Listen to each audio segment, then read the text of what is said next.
பிதா சுதன் பரிசுத்தாவின் பெயராலே ஆமேன். மரியே வாழ்க. இன்றரை வார்த்தை, ஆணவமிக்கோர் உமது கண்முன் நிற்க மாட்டார், தீங்கிழைக்கும் அனைவரையும் நீர் வெறுக்கின்றீர்.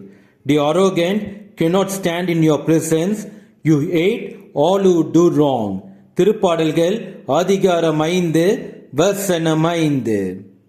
ஆணவம் மட்டும் நம்மிடம் ஆணவம் இருப்பதை ஒத்துக்கொள்ள விடாது.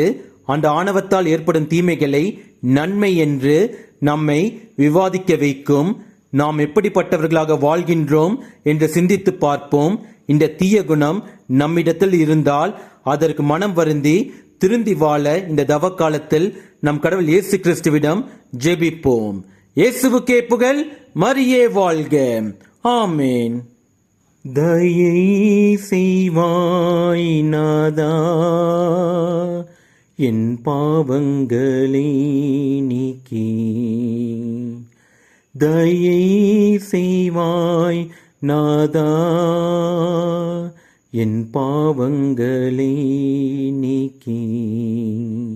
என் குற்றம் நான் அறிவேன், வெள்ளிடை மலை போல். தீவினையே மறவாதேன் மனது என்றும். புனிதத்தை போக்கி நான் பாவியானேன். நீர் தீமை என்று கருதுவதை துணிந்து செய்தேன்.